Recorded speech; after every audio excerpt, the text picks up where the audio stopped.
Forgot about that. Oh, hey, we're live. Hey, everybody. Welcome to the Weird Girls Weekly Recap of all things awesome.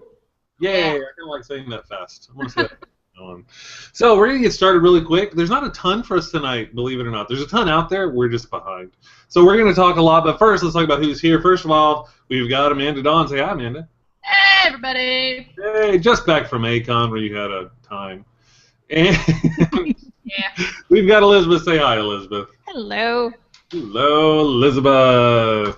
Before we get too started, I want to remind everybody at Weird Girls is going to be at RTX the weekend of July 4th. July 4th through the 6th, RTX here in Austin, Texas. All the Weird Girls will be there with a panel on Saturday the 5th at 12:30, talking all about Weird Girls being on YouTube and things like that. So if you're in town and you're going to RTX, make sure you come to our panel. If you're not in town and you're not coming to RTX, what's wrong with you? Really? Come on. That's weird. Anyway, let's jump in and get started. We're going to talk about the big thing that everybody is talking about. And again, I'm going to put a timer on this because if we don't, we'll just talk forever and ever and ever. We're going to start off with Game of Thrones. Which I watched like this. Really? The entire time, pretty much. Oh, yes, the numbers. Oh my god, they were so outnumbered. Anyway, go ahead. They were legitly outnumbered. And I was kind of surprised that the whole episode was the battle for Castle Black. The whole episode. It was kind of but I was a little surprised too. I mean, I think that there was enough for them to cover, so I don't think it was a bad decision. I was surprised by it. I didn't think they would do it. I think it's a gutsy move on their part to do the entire thing on the Battle at Castle Black. Well, they did the entire Blackwater or whatever that other big fight Battle thing. of Blackwater was the entire episode. You're right. Mm-hmm. Season 2 episode 10. That's true. That's true. I guess maybe I felt like the scope of Blackwater was bigger than this one just because King's Landing, there's so much stuff going on with the fleets coming in and the Dragonfire and everything like that. Maybe the scope was bigger in my mind. I don't know. And we just normally spend more time in King's Landing anyway. Yeah, that's true. Yeah. Well, I'm not saying that last night's episode was bad. I thought last night's episode was outstanding. I thought it was great. really cool, like cinematic cool. All the different shots and like the cinematography for it was really freaking neat. And sometimes like I get really bored with battle scenes. Like Lord of the Rings kind of just started that for me. It's like the battle scenes would go on for so long. You're just like, I need a break. Like, come on, stop. But there were little bitty breaks throughout the whole episode that I really enjoyed, and I thought that was really cool. A nice touch. Yeah, it really was well paced. You know, it wasn't just one long battle. They really did take the moment to have those little character seconds, and it was great. It was really good. Yeah. And really, the first 20 minutes of the episode didn't really have the battle. There was just all of this discussion about, well, just life for them. They all knew it was coming, and it was just like, well, we're about to die. Let's talk about life. And good. I thought it was great. Can we talk about Samuel Tarly? Because I feel like he was he the hero of the Battle of Castle Black? Well, hold on a second. My cat's going nuts. Such an anticlimactic thing. Hold on, kitty. What do you think, Elizabeth? What do you think about Samuel Tarly? I don't know if he was the hero, but he was a hero, and he definitely grew a lot, and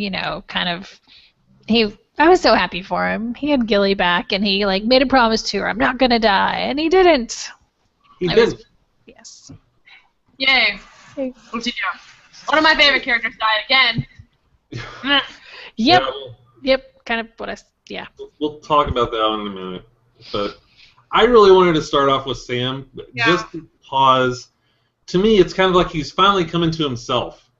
The whole thing was really about, what it meant to be, what it was for duty and love, and what that meant in life and everything. It was really interesting seeing Sam's perspective on all that. He killed a White Walker when he wasn't anybody anymore. He didn't think, but at the same time, when he became selfless for Gilly, he was also out there just fighting with everybody, and he was really rallying troops. Yeah. Indirectly. Wow. He had a great line. Which one? Yeah. Oh, yeah. When Pip had killed one person, he's like, what, you think it's over now? Yeah. He's like, that's great. Is it over? Okay, here you go. That's a perfect line. And he was indirectly responsible for the death of a character. Spoiler alert! Mhm. Spoiler alert. Somebody died. And it was Ygritte. Now, before going too much into this, I mean, she, from the very beginning of this episode, she was talking about how she was going to kill a ton of crows and how Jon Snow was hers, and everybody else tried to kill her, she would kill them, but she was going to take out Jon Snow. Oh, that's not all she said. She's going to wear his fun bits around her neck. That's true. Yeah. Yes. That was fun. She was very clear about her intentions for Jon Snow. Very clear, and really wanted that necklace. Yeah. And she was living up to her promise. I mean, she was taking out crows left and right. She's the one that killed Pip. Yep. I mean, she put an arrow through Pip's neck, so she was out there gung-ho, knocking it down. But then when she finally saw Jon Snow and she drew her bow on him, she couldn't shoot. Yep.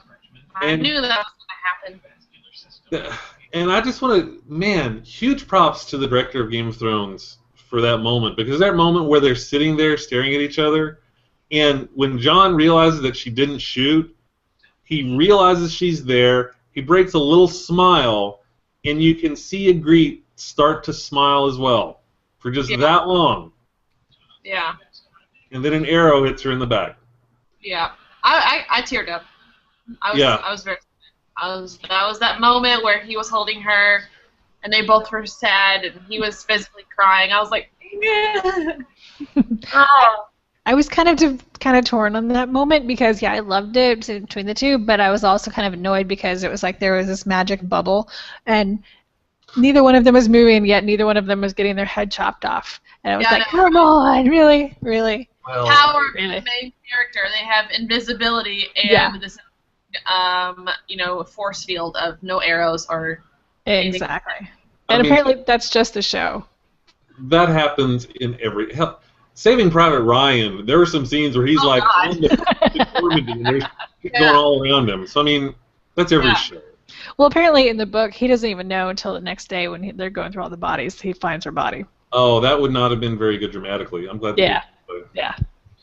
Oh, this is much better. The thing that I found interesting was the way she died. Because there were two things that happened. One of them, when Sam was going up to the wall to tell Jon Snow he needed to come down, they needed reinforcements down there, the little kid who ran away, whose parents were killed by the wildings, and he said, I'm going to eat your mother, and everything like that, he was freaking out. And Sam told him he needs to get the thing up there, and then as he was going up, he says, and grab a weapon, fight them. He looked over and sees a bow. And sure enough, who is the kid that shot Ygritte? That's the one. He's the guy that killed Ygritte. So the kid whose parents were killed by the wildings killed Ygritte. And I don't know, to me it just felt like this kind of like full circle kind of thing. It kind of goes back to the whole thing I was talking about with redemption for her, whether she needed it or not. It's kind of like you can't kill that many people and just get away with it. There was never going to be a happy ending for her and Jon Snow. It just wouldn't happen. No. She even said, I wish we never left the cave. I don't know. I liked her. She was a strong character. Yeah. She's red hair, so I was like, yeah. And she's an archer, so I was like, yeah. And we still have Gilly. I'm like, man. You don't like Gilly, though. So tired of her. I don't know. Maybe it's just because I'm burnt on my characters. I like strong female characters that know how to kick ass, and Gilly just seems how to be. She's a survivor. I'll give her credit for that. Girl survived stuff. Yeah. But I feel like her character is just droning on. It's like I don't see Sam abandoning his Night's Watch to go off with Gilly. I don't see that ever happening. But how is she going to stay there? It's just like a push and pull effort. I don't understand how that's going to work, maybe. I don't know. I mean, I don't mind her that much because I do think she's a survivor. Maybe she's not the stereotypical strong character, like she's out there waving swords around and cutting people's heads off and everything like that. Right. But the things that she's had to live through, I mean, how many times was she raped by Craster? She almost lost her son to Craster and the White Walkers. She had to run through the north with White Walkers going around and just her and Sam until they made it back to the wall. Lived in a brothel, survived a wilding attack. I mean, come on. That takes something. I'm going to give her credit. I'll give her credit for badassery being she's damn lucky. I don't know. It's not like we've seen a bunch of scenes where she wasn't strong. It's just we haven't seen a lot of scenes. Yeah. That's I don't true. know. Yeah, you're right. We haven't seen. Yeah. Maybe it's just I feel like there's so much focus. Maybe are you all feeling this? Like there's a lot of focus towards Sam recently. So much focus towards taken away from Jon Snow. And I don't like that. I hadn't thought about it. Maybe. What do you think? I feel like Sam has had more lines than Jon in every episode they've been in, and John's a man of few words. Yeah, he's the silent brooding type. Besides Craster's battle, that was all Jon. But Yeah. I don't know. I feel like this whole past episode we were following Sam, we weren't following Jon, which could have been a good thing or a bad thing. I don't know. But I don't know. I kind of see Sam as kind of like the proxy for the audience. Like he gets Jon to say things that he normally, you wouldn't, right. hear what's inside his head. I see what you're saying. He's kind of like the heart of the series to me. Yeah, I can see that. Yeah, you gotta have a heart, because it goes back to what we were saying before, where, is Game of Thrones getting too dark? Is it really just that horrible of an existence? And Sam, to me, is kind of like the bright spot. He is the heart in the show, if you will. Yeah, because when it started out and you saw him at the Night's Watch, you're like, well, this guy's not going to last much. Yeah. And he's lasted pretty good, and he's grown some balls, and he feels like a true soldier now, I feel. And I'm happy for his character development to go that way a lot more than like anybody else, but I just feel like there's a lot of focus on him, and I don't really know why. Yeah, I'm not sure. I don't mind it, but I do see what you're saying. I'm kind of curious where they're going to go with it, or how. Oh, I don't know how they're going to make that work. I don't know how they're going to make it work, because he can't really fight like Jon Snow. He really can't. More of a sit and watch and kind of shoot from afar. So with more wildlings and the crazy cannibal people and giants coming, like, how is he going to survive? But I guess we'll see. I'm afraid he's going to die, which is going to be another character we grow to like and then dies. And you're right about the bright spot. Like, I feel like he really is. Maybe Missandei and Grey Worm are also like a bright spot. Maybe? Yes, I'll agree with that. Yeah, good point. But, a small little character that everyone kind of loves. I do feel like Sam's not going to last, but then again, maybe so. I don't know. I hope he does. I hope he does too, because I like his relationship with Jon Snow. Yeah. Oh, definitely. I think he's good for Jon Snow. He's kind of that grounding point. When Jon was running off to go fight with Robb in the war, it was Sam that came out and said, "What are you doing? Are you crazy?" and brought him back to the Night's Watch. He's kind of that. He's a good balance to Jon, and I think Jon's learned a lot from him, whether he realizes it or not. We're getting so philosophical about this. I love this show. Oh. I love it too. It's so good. We have one more episode. I don't know what I'm going to do for a whole year. Like, I really do. And next week is going to be so, scattered. They showed so many different storylines. No, I was like... Even Bran. I know nothing about next week's episode. Absolutely nothing. All I know is that a friend of mine who's read the books said, "Oh, just wait until next week." So I'm like, "Well, come on." I don't know what that means. But let's focus on this episode right now. We'll talk about next week in a minute. I do also want to talk about what's his name? Sir Alistair Thorne. He's the head of the Night's Watch up there. Yeah. I was surprised by him in this episode. This guy has been a royal jerk all year, all season long. And last night, he was actually a decent leader. Yeah, he was, but he was still royal jerk. Royal jerk, but he was a decent leader in his own way. To where I think Jon Snow, if he understood his underlying tones of him calling him, a jerk face or all that crap, that he was saying, "I should have listened to you. We should have sealed the tunnel." Yeah. Yep. Good job. I was surprised. Honestly, I did not think he'd be able to fight as well as he did. Yeah, me too. He moved around pretty agile, Yes, he was out there. He was doing his own deal. I was impressed with that. I was not clear. I've heard a lot of people say that he was definitely killed at the end. He was definitely really wounded, but yeah, what happened to him? He fell, and then he was drug off. Was he drug away, and he was yelling and stuff? Drug away. He's in some little cabinet or closet or something. Yeah. I don't think he's dead, but some people are saying he is dead. I don't think he is, because those were the Night's Watch that were taking him back, and he was yelling, "Hold the inner gate." Yeah.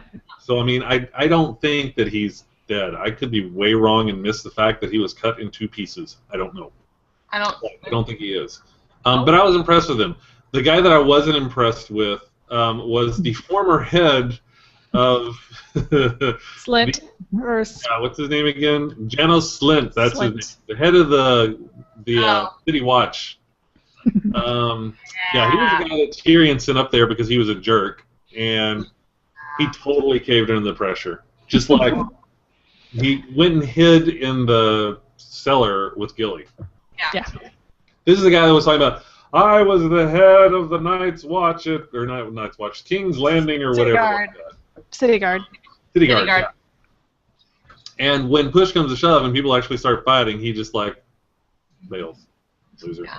that kind of put King's Landing like it's a metaphor for King's Landing. He is. He'll talk really big and be like, "Oh, this." When push comes to shove, he's like, "Whoa." He was kind of the Joffrey of this episode. He was the Joffrey, yeah.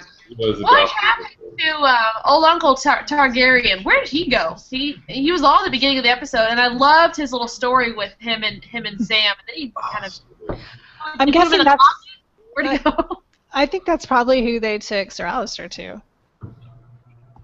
Oh yeah, maybe so. Yeah, I mean, I'm pretty sure he was like locked away in his library because he's not going to be able to fight. So he's going to be locked away in the library. I'm sure he's okay. Yeah. Yeah, I think he is too.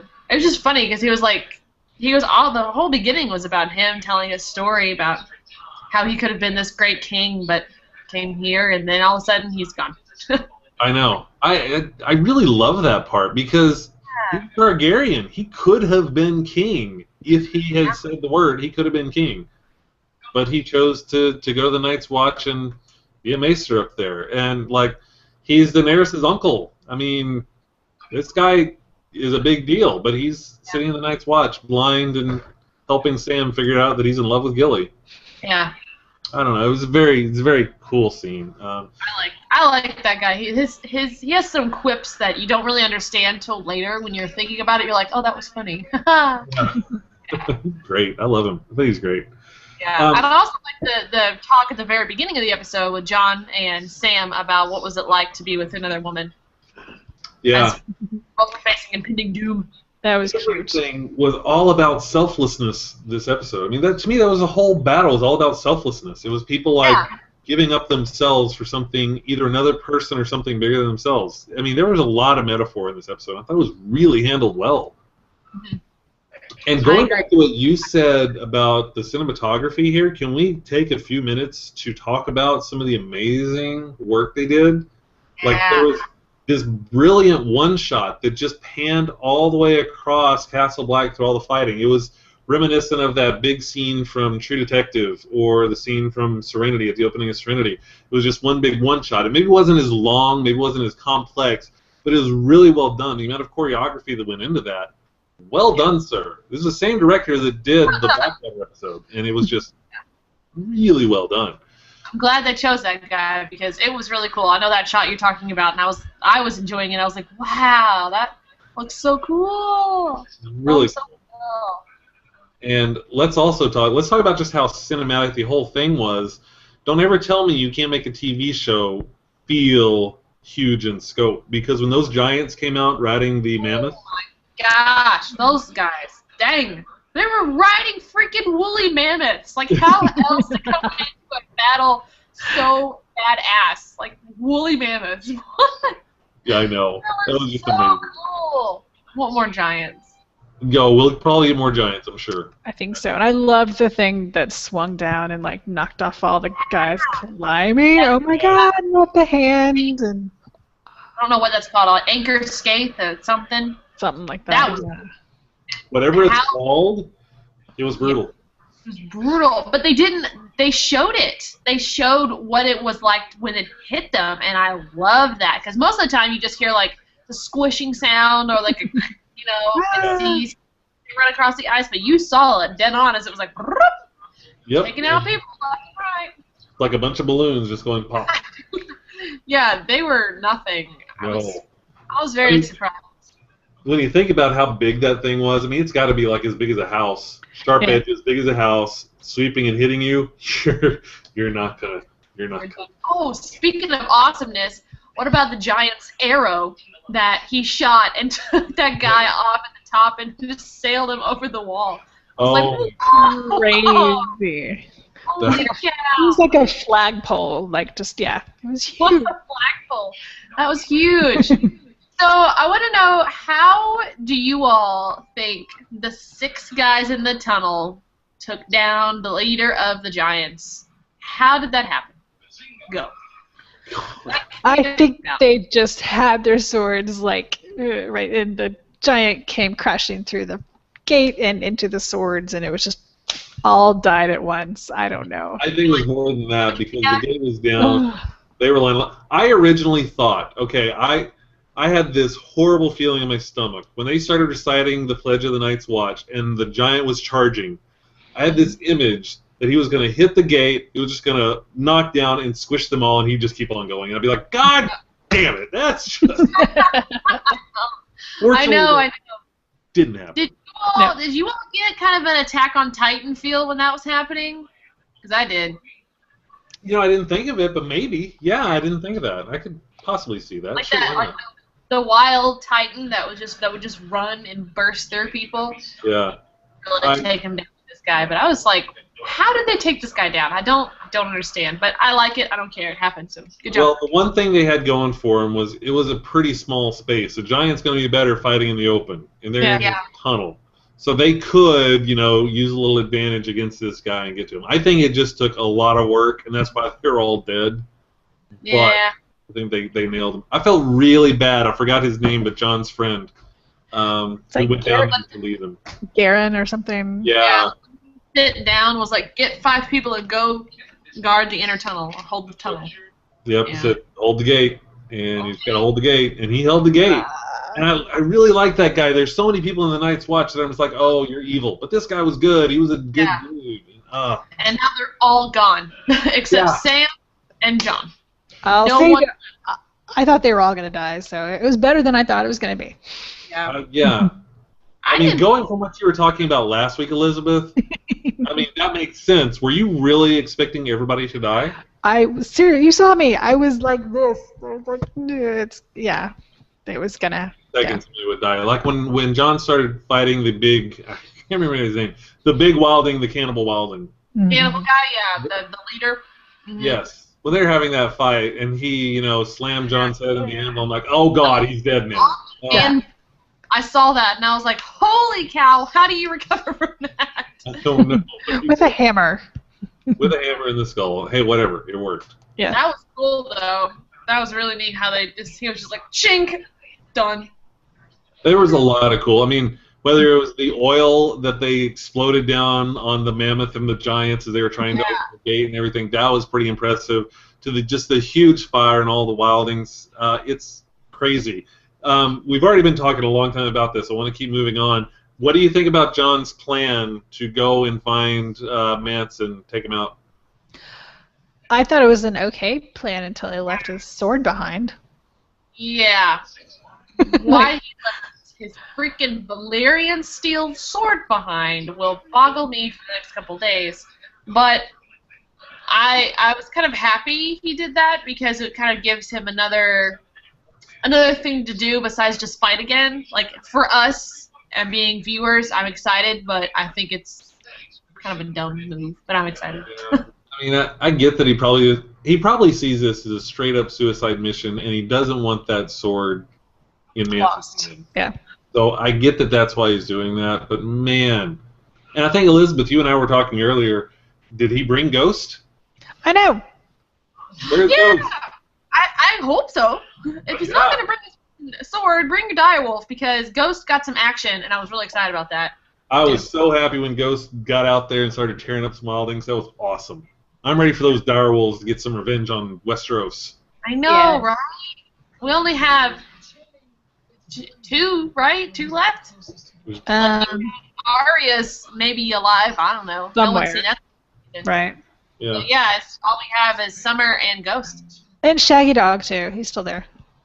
Oh, yeah. Oh yeah, Shaggy does with Rickon, but we don't We know who haven't Rickon seen is. OSHA or Rickon in how long? Where's Rickon?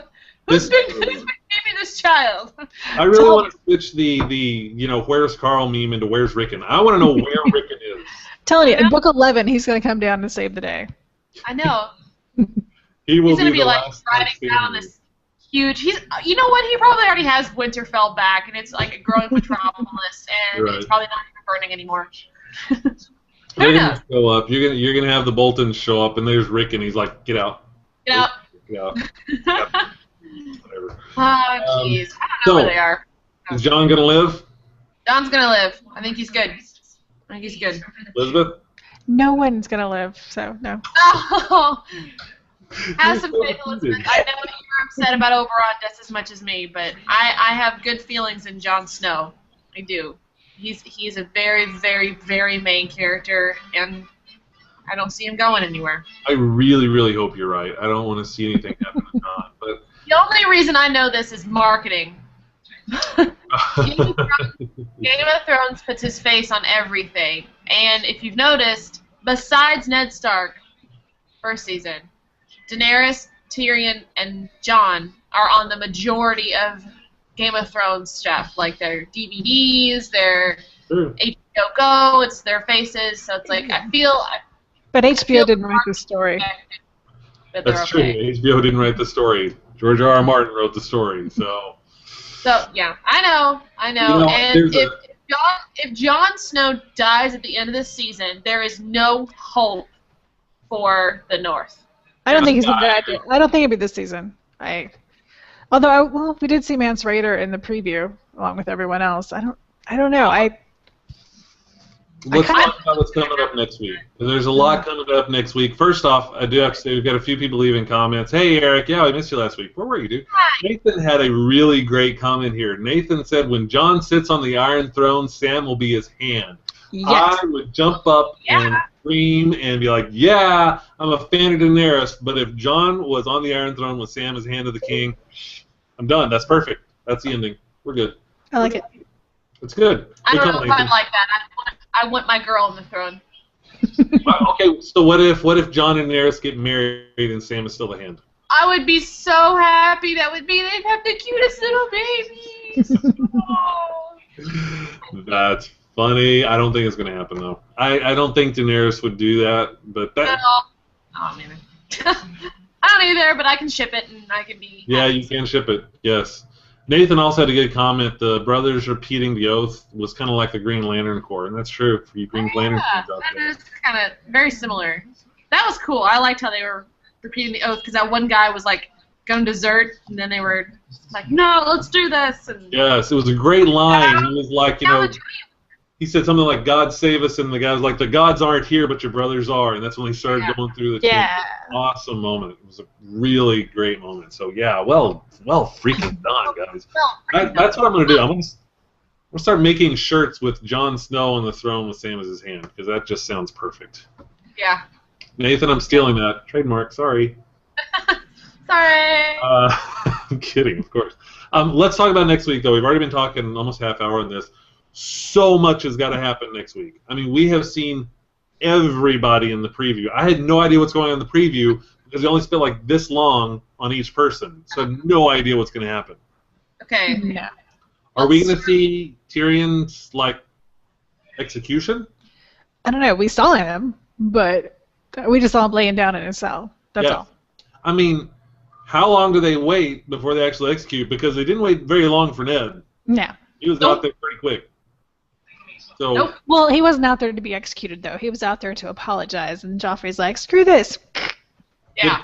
Good point. Yeah. So maybe they do wait a little longer. Maybe they have an appeal process. Yeah. I don't think this is the end of Tyrion. I think he's okay. You know. I have a feeling it might be the end of someone else. Oh, who are you thinking? I'm thinking Jaime's gonna get it. Really? Yeah. I'm thinking something's gonna happen. Well, you saw in the previews that it looks like Cersei's gonna try to seduce him to get her way because she knows Jaime's on Tyrion's side. Which I saw and I was like, nah! That would be bad.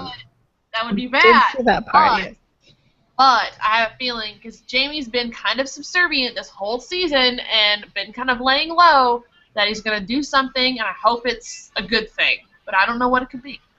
I don't know either. I hope you're wrong, because in spite of everything that Jamie did, and I'm talking about the whole rape of Cersei thing. Yeah. In spite of it, it's tough for me, but I feel like there's redemption in the guy, and I want to see a little bit of redemption for him. Yeah, me too. Me too. I really do. But I think that's what do you think? Will Arya and Sansa get together? Nope. Nope? You think they're going to miss again? I think they're going to miss again, and I think it's George R.R. Martin's will to never have Starks meet up again. Ever. Ever. I think something's going to happen to where, her path is going to change. They're going to go someplace else. I still think they're going to go to Braavos and try to find her faceless assassins. I don't know why and how it's going to make her choose to go that way, but I think that's what's going to happen. I don't think she's going to stay in the Vale for long, and then again, I also don't think Sansa's going to realize that she's there. I could see that. I mean, I don't think, she probably thinks there's nothing there for her now because she knows her aunt's dead, and I would think the Hound doesn't think there's anything left in Westeros for him, so he probably thinks, I need to go to Braavos and just become a sellsword. Yeah. Yeah, maybe so. That could very well happen. That would be kind of interesting, because Stannis is still in Braavos. Who knows how long he's going to be there. He's still in Braavos. And eventually Daenerys is going to go to Braavos. Mm-hmm. So, could be interesting. And we're finally going to find that weirwood tree, apparently. Do we care? No. God, no. I want something did, but I don't. so outrageously crazy to happen to where I'm like, finally, this was the reason we've been following those guys.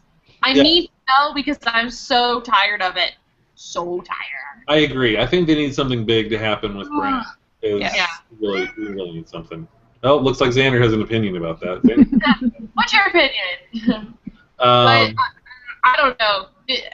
I'm so tired of that whole crew. I want something to be crazy awesome. To maybe he gets legs back, like he gets something huge. Yeah. Something different. Look at a tree and seeing a crow. Like I don't want that anymore. I'm so tired of that. I agree with you on that. Let me think of it. Is there any other big plots that we're expecting? I mean, there's obviously a ton of things in King's Landing, whether it's Tyrion, Cersei. I mean, there's so much stuff in King's Landing. What do you think is going to happen with Daenerys? Daenerys, I think some more things are going to start to crumble, which I don't like at all. But I think some things are going to start to crumble, and I think some people are going to get it. Like she's going to really start interrogating people. I have a feeling. Well, I get a feeling at some point those dragons are going to start eating people. Yeah. I think we're going to see some dragons eating some people Sunday. I really think so. Because at the end, I think that was them that was like screaming, like, Yeah. Yeah. So we'll see. People have been waiting for dragons to eat people for a while. What'd you say, Elizabeth? Oh, seems like there's going to be so many storylines going on that nothing big can happen quick. I mean, that it's not fast, and so that would be fast, and so that We only have an hour to shovel this in. They should push it to 2 hours. I was about to say the same thing. I want a 2-hour Game of Thrones finale. Make it happen, HBO. You've got a week. Do it. You got less than a week, but make it happen. You can do this. What about House Bolton? What do you think's going to happen there? Are we just kind of like done for them for the season? I think we're done with them for the season. Yeah, we did the big thing. He kind of rode off into the sunset. And they had the Lion King moment. Now they're all cute, so they're ready for season 5. Yep. Ready for season 5, and we'll see what happens with Theon. We'll talk about that next season because Theon's a whole other world. I have to share this with you because Eric Ratcliffe, hey Eric again, he made a comment. I'm just going to read this verbatim, and if you're watching and listening, you just tell me what you think. He says, John's a main character. He's pretty safe. What? Well, then he says, actually, scratch that. Okay, all right. I didn't even see that on there. And when I first read that, I was like, have you not watched the show, Eric? No. John freaking Bean was the show. It was done. How many people have died in the show? That was the beginning of the show. Everybody was at the same at the same point. Yeah. I don't know. I feel like he's okay, but I don't know. Well, you have a good theory, a song of fire and ice, or ice and fire, whichever it is. Yeah, I Fire Targaryens. don't want to give like crazy spoilers, but do you know like the real stuff behind Jon Snow? Like, I don't want to talk about it on air. Heard We'll get pissed. rumors. I accidentally saw a rumor. I haven't. Don't say anything. I won't say anything. I think if that's going to come out, it's going to come out next season. Yeah, it will. It definitely will. That would be freaking insane if that's the case. If you're watching or listening, you know what we're talking about. You know it would be insane. No, you know. You know. But yeah, next week is the last episode of the season. I'm really disappointed about it, but whatever. I guess we have to go on with life. I don't want to. I know. I don't know what we'll do. We should make like a web series to carry us over between seasons. Yeah, I need like group therapy, like after Game of Thrones, like AGOT, like what do I do now with my life type stuff until next season. I feel that. I think I need that as well. I don't know. We'll figure it out, I guess. There's no good show coming out that will replace it. I guess the next show on rotation is Walking Dead of my 3 that I watch. That's amazing. But I mean, there are some good shows that look like they're coming up. I mean, I'm really curious about some of these shows like what is it, The Strain, that Guillermo del Toro TV show on Netflix. Yes, that looks ridiculous. I am very interested in that one. Constantine's coming out. That looks really good. There's a lot coming out. The Defiance is coming out. If you watch Defiance on Sci-Fi, it was kind of the TV show that went with the video game. I've never played the video game, but the TV show's all right. True Blood's coming out June 22nd, and again, I've said this before, thank God it's over. Thank God. Yeah, it should have ended a season ago at least. I hope Thrones never gets like that. Yeah, no, I don't think so. No, because they're actually following the books. Okay, good. Yeah, True Blood just kind of, they went off and just the first season was, follow the book. After that, there was nothing in common with the book. All right, let's do whatever we want. Yeah, it was crazy. Falling Skies is also coming out the 22nd. I'm behind, like 3 seasons behind on that. This is season 4, and I've only watched season 1. Last Ship is interesting. That's coming out June 22nd. A lot's coming out the end of June. So June 22nd, The Last Ship's coming out. The Leftovers is J.J. Abrams' new thing on HBO. That's coming out June 29th. That looks crazy. Like, crazy to where I don't know if I want to watch it. Yeah, I can't decide. What do you think of that, Elizabeth? I can't decide if I want to watch that or not. I would definitely want to watch it. Oh, that was easy. It's JJ, so he's But good. I'll give it my usual 2 episodes. Yeah. Give it 2 episodes, see if it's any good. I mean, it's got some interesting concepts for it. It's basically, it's like the Rapture happens, but they say it's not the Rapture. I'm not sure, but it's supposed to be people who are left over after 2% of the population disappear. Nobody knows what happened to them, but 2% of the population of the entire planet disappears one day, and it's life on Earth after that. I don't know. It's weird. I don't know if I would expect the world to just immediately turn into this post-apocalyptic kind of netherworld as soon as that happened, but maybe I have more faith in human nature. We'll see. Whatever. Sharknado 2 comes out June 30th. Woo! The Strain, the Guillermo del Toro show, is July 13th on FX. I'm really excited about that. Constantine is now October 24th. We've got a release date on Constantine. That's based off of the comic books. And not the Keanu Reeves movie.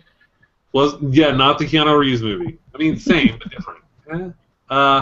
I'm cautiously optimistic about that one. We'll see. There's some really good stuff on the trailer. I'm really kind of curious how that's going to turn out. So we'll see what happens with that.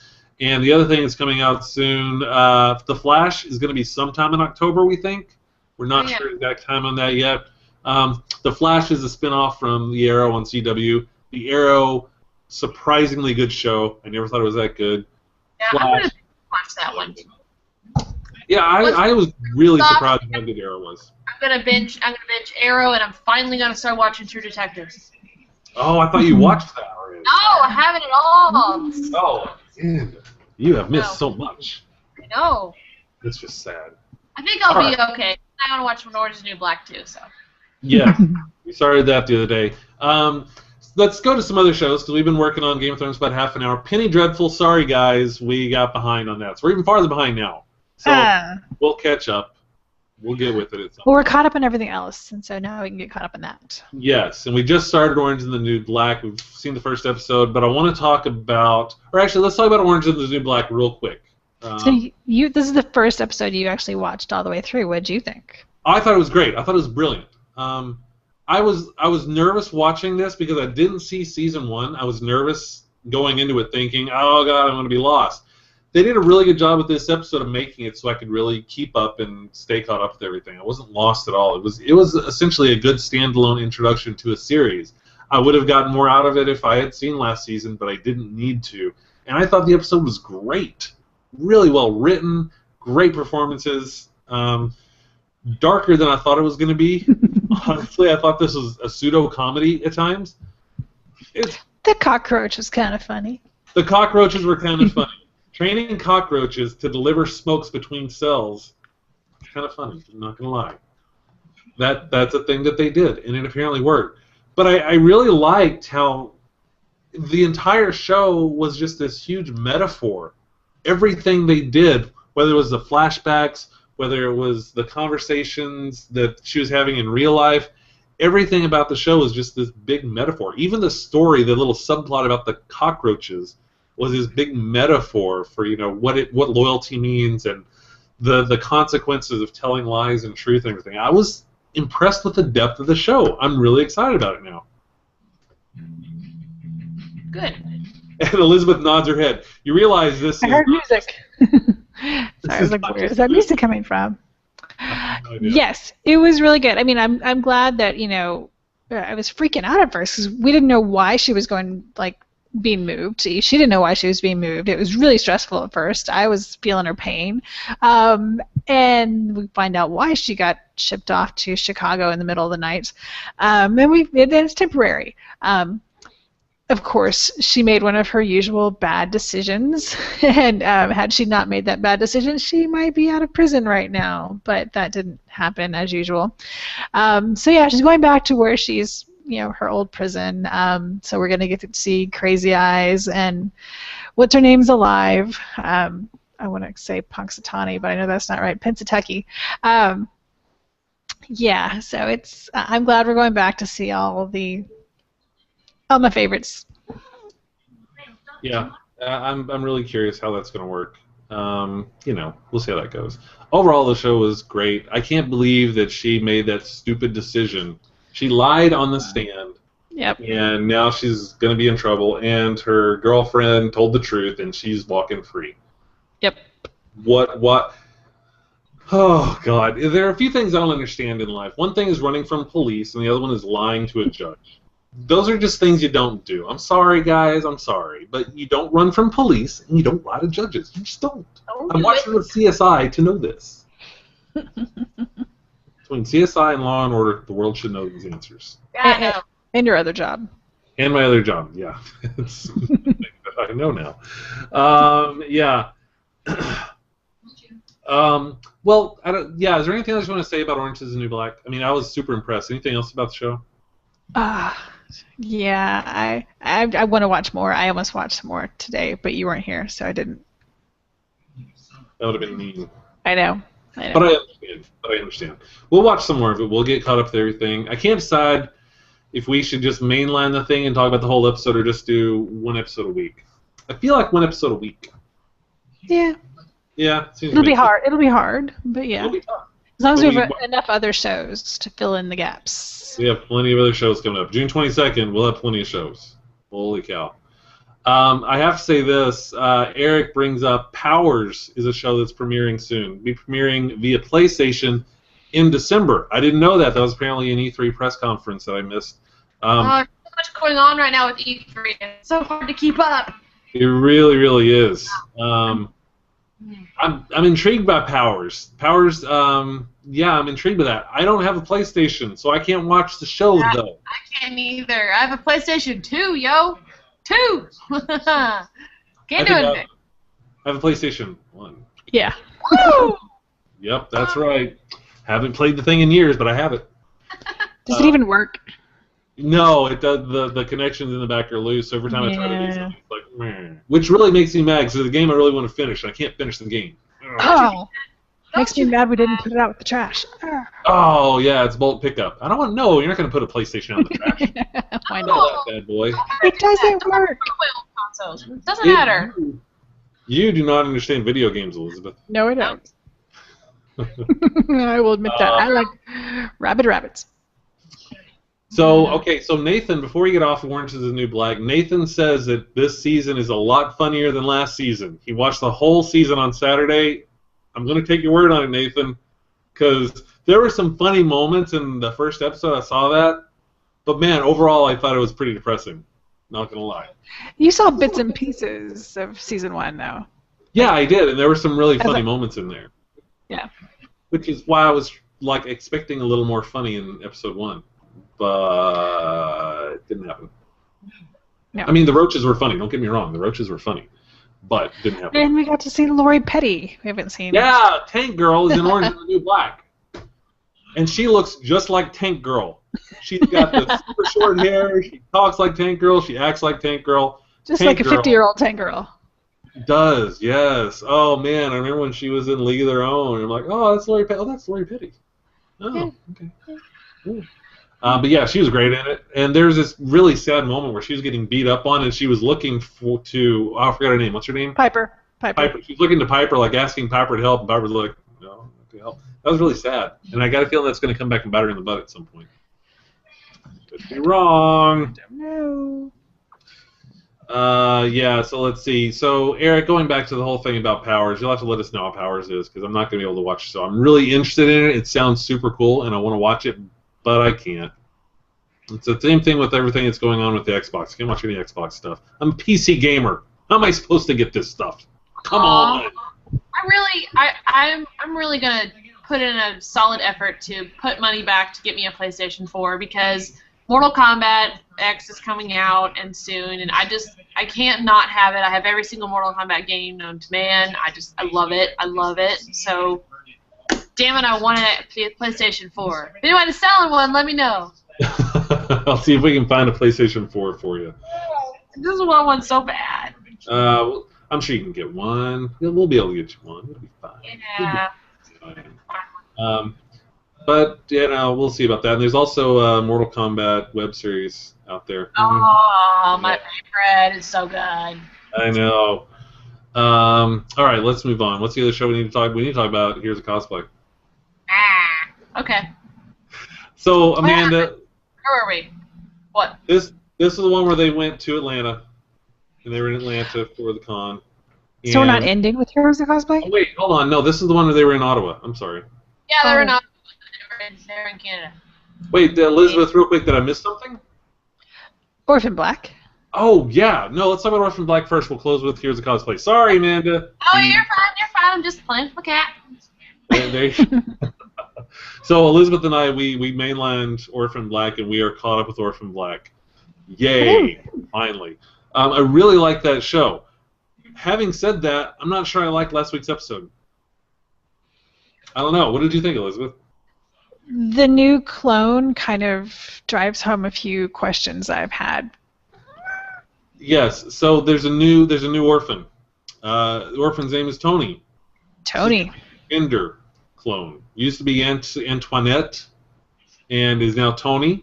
Has gone through reassignment surgery, and is a guy.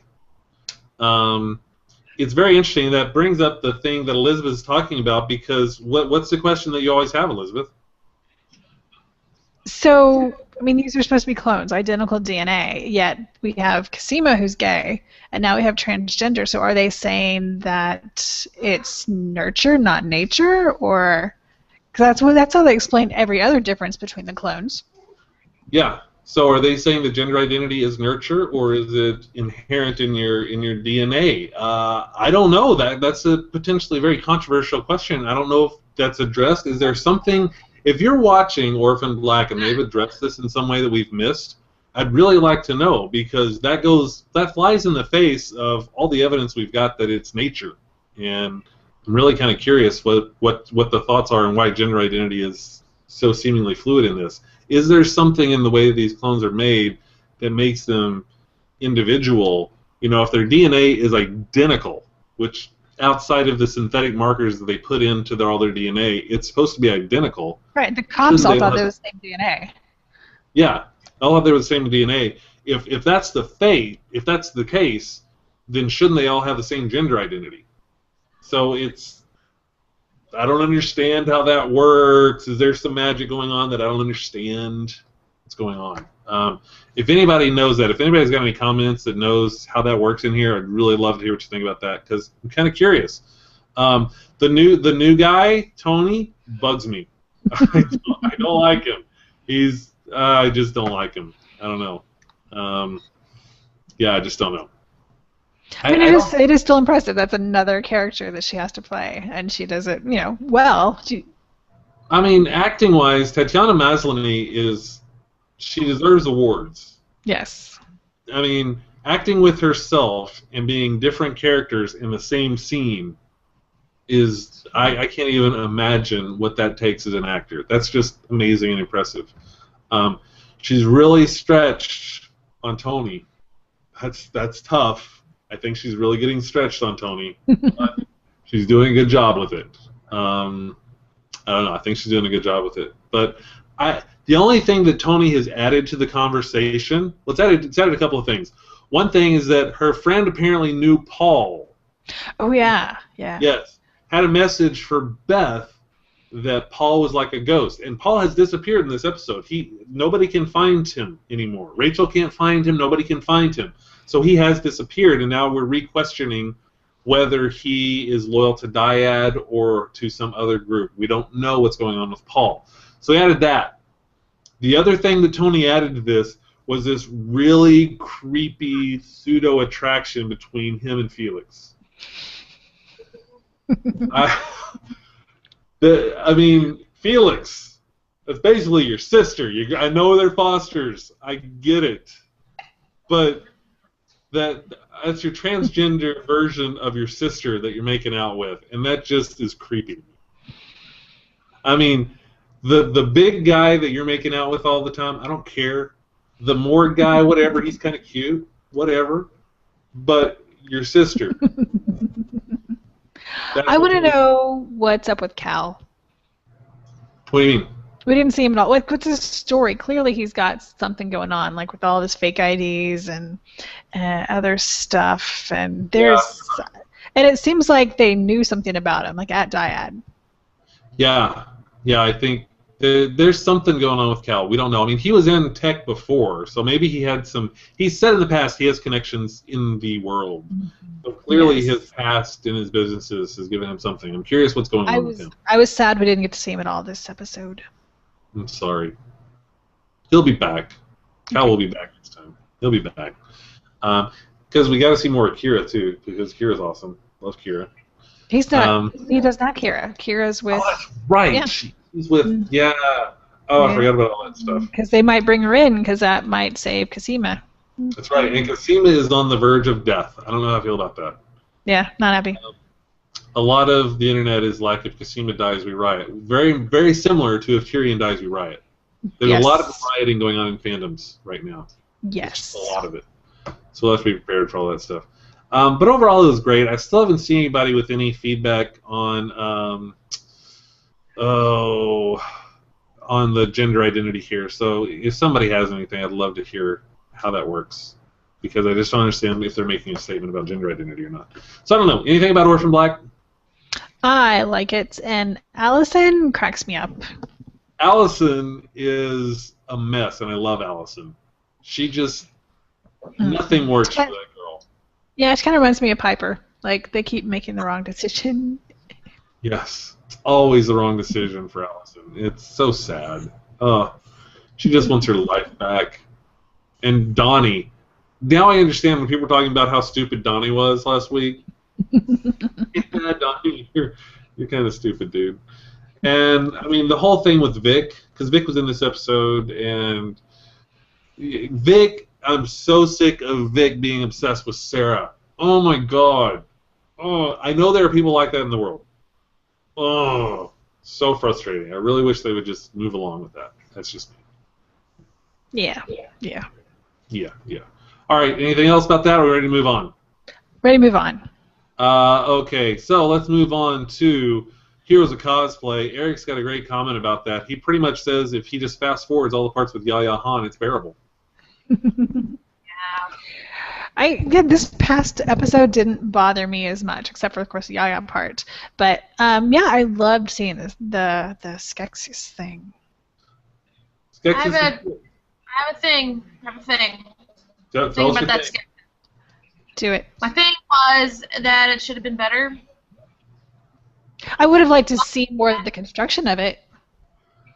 I don't know. I just thought it was really lacking for Crab Cat stuff. I mean, the whole point, she was inside of it, I understand, but her hand as a puppeteer was over here. Yeah. Arms were over here. She did not. That sketch just looked off. And when I saw it walk on the stage, its head looked great, but the body just looked like a bunch of rags on top of each other, and the neck and head was so off, and then the arms were over here. I don't know. I just thought it was very much it could have used more work. And if she's so like enthroned with like Jim Henson and that is a true passion for her, I feel like she should have not done this in 2 weeks. And I know Siffy probably was like, here, we're gonna try to blend Jim Henson into this because we have this show. They did Skeksis, so you do a Skeksy, all this stuff, which probably happened. I don't know. I just thought it was a fail. Yeah. In my opinion. I had the same problem with the head being off center. That really kind of bothered me. Really bothered me. Got it. As a puppeteer and a costume designer, that bothered me a lot. From a performance aspect, though, it would be really hard to have your hand up like this for a long time. Yeah, no shit. I would understand that completely. Yeah. So I understand why she had to have it down here, but it did kind of throw things off a little bit. Now, this is a cosplay. This isn't camera ready. So it's true. It's true. I just thought how she talked about it, how it was so, true to her and close to her in memory, and I don't know. Thought it would have been a little better. Well, the Jim Henson Creature Shop, they did a Skeksis, and they had 2 days with like 2 or 3 people working on it, and it looked great. And she had a week, and Now she's not a puppeteer. She's not someone that's in that. I think it looked pretty good overall. It bothered me how it was off center, just like you said, but overall, hell of a lot better job than I could have done. And I am such a huge Dark Crystal will always hold a very warm spot in my heart. So anytime I see a Skeksis on screen, I'm like, oh. So I'm gonna give her a little play on that one. I mean, I thought that was fine. I did like Jessie's Mandarin. I thought Jessie's Mandarin. I thought it looked really cool. I thought it was a really interesting and good cosplay. It was not award-winning, like I didn't think at all, because it was mostly found stuff. And the only things he really made were those rings. But I thought it looked damn cool. Dead up like it too. Eric agrees. Eric says that he rocked the Mandarin costume. You're absolutely right, Eric. He did great with the Mandarin costume. I do agree that it wasn't award-winning. It wasn't the Thranduil. Thranduil was awesome. The what? Oh, the fan. Guy that won overall. The elf. Yeah, that was cool. He was awesome. People who do that cosplay really go all out for that. Like, I've never seen a bad one. No, they really do. Like, whoa. You're doing Thranduil. You're just doing freaking amazing. Yeah, you're legit. Yeah, I'll tell you this in a minute. Eric just posted a comment. I'll have to tell you in a minute, Amanda. So let's talk about the elephant in the room, which is Yaya Han. I mean, I'm just gonna say it. I don't like her in the show. Well, she's not at the level that everybody else is. It's like the only reason they have her on there is to talk about her exotic places that she goes, and the same thing every time. I judge this costume contest. I want everybody to be good. Blah. Yeah. No, I mean, let's give her credit where it's due. She's done an amazing job making a career out of cosplay. She has made an industry. She had a pretty big issue about having to wear glasses, which just got old and stupid really fast. That drove me crazy. I don't understand that. I mean, what is the big deal about wearing glasses? That doesn't know your audience. Like it's okay. Like it's fine. Yeah, I don't know. She just really has bothered me a lot. I don't, And it feels like the whole time we were watching the judging for that, I felt like the other judges were just annoyed to have to deal with her. Yeah. That was Because she's a very dominating person, and as far as if I was on a panel or on a panel with her or on a judging table with her, I would be overwhelmed with what she's probably, because she knows how to work this, so she's gonna work it. So I would be overwhelmed with that, and she has a lot to do. I saw her this weekend at Acon, and she's just going everywhere. Girl needs to calm down. Just she works hard. She works hard, and that's why she's got a career out of it. Also, kind of overbearing. At least that's how the show has edited her to be. That's my concern, because I've heard so many good things about Yaya Han, and seeing her on this show, it just doesn't come across. I know that she's got to be a nicer person than this, and it just doesn't come across on the show. And if I was Yaya, I would be so annoyed that my personal brand is being affected like this. Yeah, and I hope that she's realizing that, because she always stops for every photo. She's been nice to everybody that I've talked to, and when I've talked to her, she's been really nice. I mean, she's just a nice person, and this show is making her look like a stuck-up biatch. It's not good. No. Not good.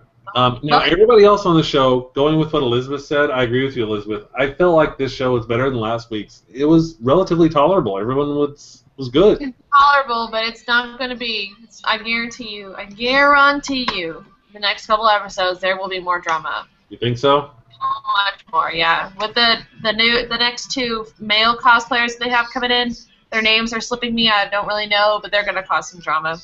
Really? Do they have a? Oof. Yeah. Eric has another comment. He says, Yaya just comes off as a walking ego. Everything is about her constantly. Don't know if it's editing or her personality. I agree. That's exactly the way I feel about this. I mean,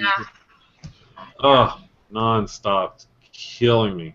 I don't know. We'll have to see. I'm kind of curious. It sounds like you might actually know some inside info about the next few episodes, but I don't know. Maybe you don't. Me? Yeah, you're saying you guarantee it. Since you have an insight. Well, she told us about some of it. It's a reality show, and that's the only way they're going to get buzz, is drama. I mean, when the whole Jessica Negri Yaya conflict went down last season, it set the Twitters crazy and did so much for the show off of bad publicity. I just see it. I don't trust this show. No, I don't really. It's so frustrating. I mean, I'll still watch it because every once in a while I think that we're going to see something really amazing. I like watching the costumes. I like to see how they create them and why they've picked them. I like to see what genres they like to do, and it's really interesting to me. And, I'm picking up on some things to use with my cosplays by watching them create stuff. So it's good for me, but, yeah. I get it. I actually really was disappointed that, I can't remember her name, I think it was Ricky, was going to do the one with the translucent bow. Yeah, Ash from not Ash. Somebody else from League of Legends. But yeah, the translucent. That can be done, girlfriend. I have seen it done. I really wanted to see that. I was ready to see a nice, cool bow all lit up with LEDs and everything. That would have been awesome. But yeah. I guess it was cold in Atlanta. I guess it must have been during that. I think it was probably during the blizzard, the ice storm. Remember all that crap? Yeah, it looked like they were all pretty cold out there. So when she was like, I can't do it. There's no way. And I'm like, yes, there is way. There's mold you can pour. There's plastic that you can do. Like you can do it. You can do it. You just gotta put some thought into it. And have more than a week to do it. All the people I thought could have figured it out quickly because she's pretty quick at designs. Yeah. So Elizabeth, you said the same thing. What did you just say? And have more than a week to do it. Yeah.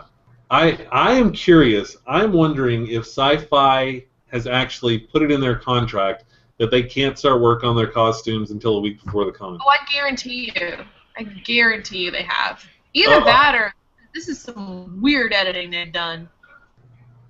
Every single week, it's like, oh, we've got a week to go. What should we make? I don't know. Let's make. That was the thing. I wish they would promote this.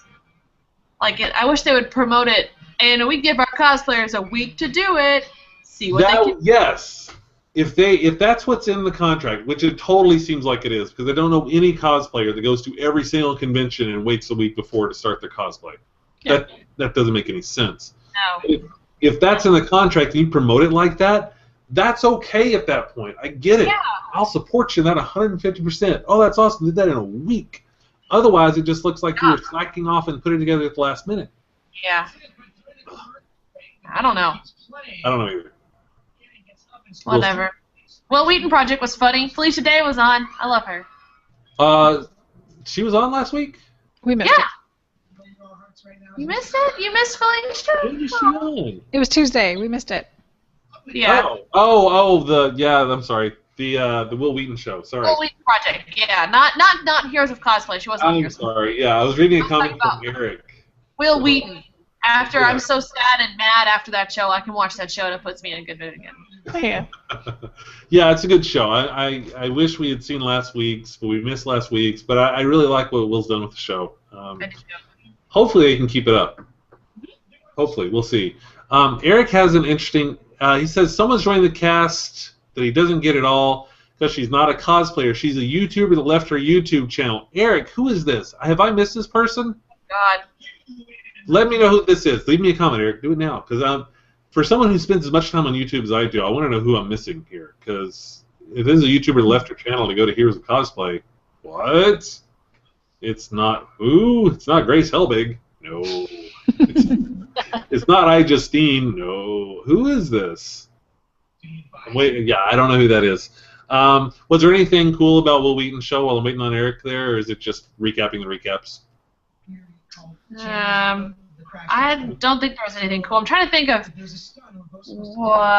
what he said about Game of Thrones was really funny, but I can't remember. Oh, yeah, he was talking about a different way to watch or a different version of the Oberon and head smashing, and it was who's the watermelon comedian that smashes the watermelons? Gallagher. Gallagher, yeah. So at the point where he was like pushing his eyeballs, they like automatically switched it to Gallagher like smashing a watermelon and guts going everywhere. And he was like, "Here's a more durable way to watch Game of Thrones without getting too upset," and it showed that. It was funny. That's nice. It was. I like that. I was sad. I was like, but it's kind of funny. It's funny, but it hurts. Yeah. Don't piss. Yeah. Wow. Let's see. Megan, what's her name from Philip Franco stuff is a YouTuber. I don't know who that is, Eric. I'm gonna have to look her up. But she was Philly D's cohort. I'll have to check her out here. Yeah, that would be weird for her to leave a YouTube channel to join Heroes of Cosplay. But I don't know. Maybe they're going for YouTube demographic. That's a very loyal demographic. To see like the amount of money that Rooster Teeth has raised in 3 days for their feature film. I think they're like over $1 million raised in 3 days. Woo! Oh yeah, That's awesome. Rooster Teeth. Go Bernie and everybody at Rooster Teeth. Well done. I know you guys have been talking about doing a movie for a while. I remember talking to you about it years ago, and now you're making it happen. Well done, sir. Everybody over there. Good job. Anyway, sorry I got on a tangent. It's a thing that I do. So one thing that Eric said that I just need to tease you with, or actually Eric wanted to tease you with, is apparently at E3 they had some of the gameplay footage from Mortal Kombat X. So, I have it sitting ready for me to watch once we're off here. It's click. It's teasing me. Perfect. Just waiting. You can just. I'm just wondering how long it's going to take you to have a cosplay for that thing. Like before it's even out, you're going to be cosplaying something. I can't wait. I'm so excited. Well, I've already thought of my Fim reptile that I'm going to try to put together, and I'm really excited about that. So I really want to see his look. If they have reptile, they said they're adding some new characters in. Who knows? There might be a female character that I might get interested in and do that. But I've been really wanting to Fim up some soldier or some fighter on Mortal Kombat, but not be Scorpion or Sub-Zero. I've never seen a reptile, so I'm gonna go reptile. We'll see, maybe they have a reptile. I don't know. I honestly haven't played Mortal Kombat since like Mortal Kombat 1. Aw, no. Yeah, it's true. I literally have a Mortal Kombat game on every console like possible. Everyone. Maybe I don't think I have one for. I don't know. I played whatever version was out like in the late 90s. That's all I can. Yeah. I don't know. I got into Mortal Kombat Trilogy, which was after Mortal Kombat 3. and it was the late 90s. Nintendo 64. That's when I started getting. Played like I knew what I was doing, and I would just hit every button all at the same time and make up these weird moves, and that was my. Never played arcade. I think arcade Mortal Kombat is the hardest thing in the world.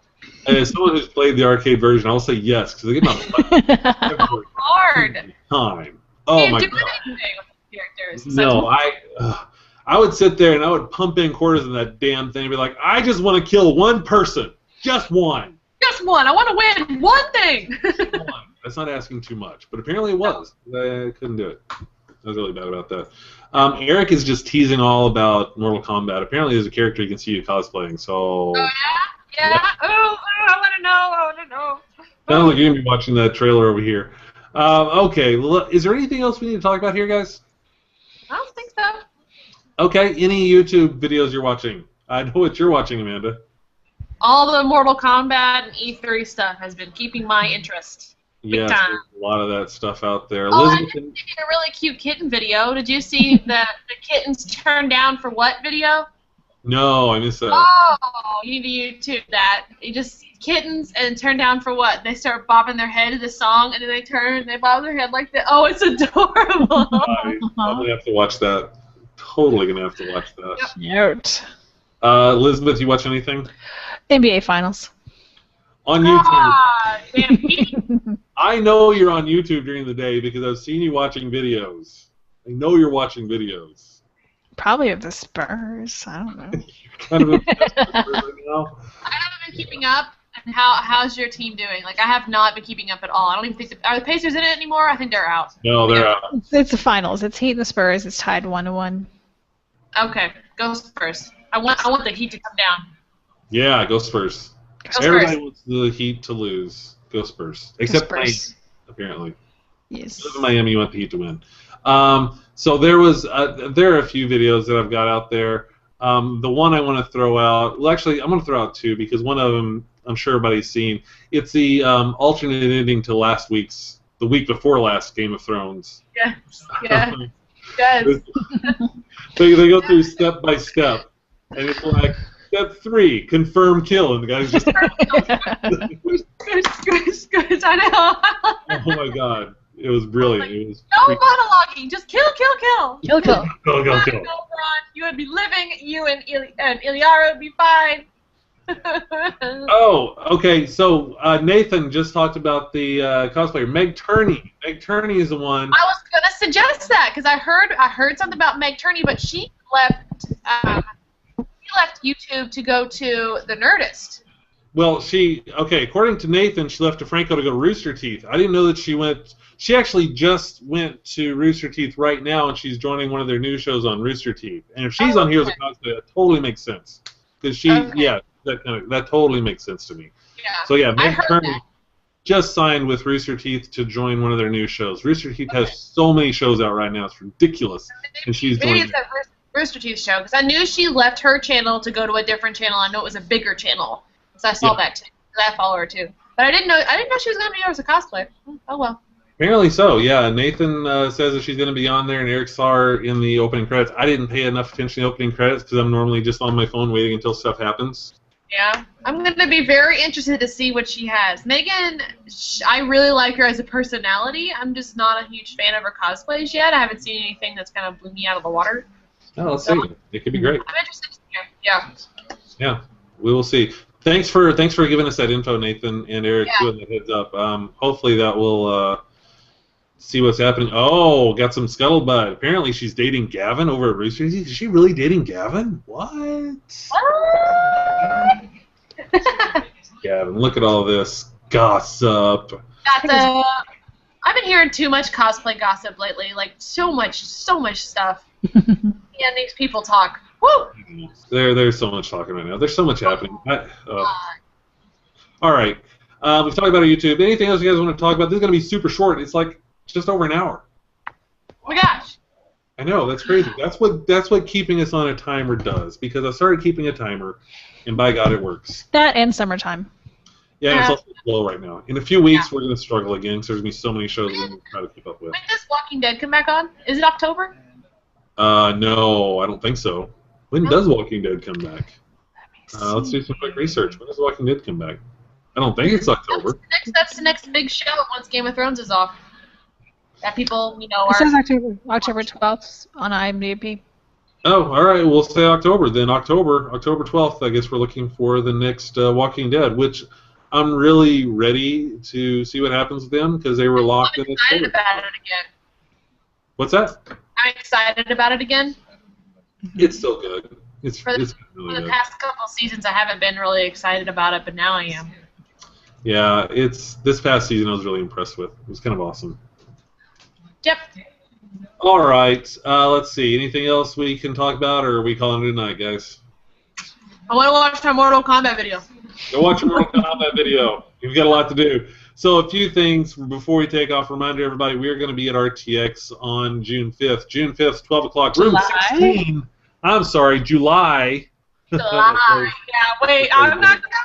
You got me the wrong date. Oops. July 5th. July 5th at RTX, we're going to be in room 16, 12:30. Make sure you come down and say hi and see us and everything at RTX. We're looking forward to that. Amanda's flying down from Kentucky. We're going to have a big party. We're going to have fun. We're going to shoot a bunch of videos together. It'll be a lot of fun while we're down here. So please come and say hi. We are also, Weird Girls, the channel is entered in the Geeky Awards. So make sure you go out and check out the Geeky Awards to take a look at the channel and throw your support and tell everybody about it. Retweet us, everything. If you watch the shows, if you like Amanda, you like Danny, you like Kelly, you like everybody on the network, put it out there that we're up for the Geeky Awards and tell everybody to, support us in that because we really want to do that. We're up for Best Blog and Network, and Danny is actually up for Personality for her comic book videos. So make sure you go out there and support the Geeky Awards. There's a ton of stuff going on. I will be at VidCon coming up the end of the month, so look for me. I'll be running around managing some of the floor, but whatever. Look for me and say hi if you're going to VidCon. Kelly Nova is going to be at VidCon as well, so make sure you find Kelly Nova and say hi there. Oh my God, there's so much going on. So I know, it's so exciting, isn't it? So exciting. And we're just getting started. We've got a new show that we're going to start streaming in a couple weeks, too. Year of the Blossom, coming in 2 weeks. What? So much stuff going on. So, anybody that's out there, thanks so much for watching. I really do appreciate you guys joining us, and thanks for all your comments and help. All you guys who are adding to the conversation, we really, really sincerely appreciate it. You guys are awesome. Thank you so much. Unless anybody else has anything else to say, let's say goodbye. Bye.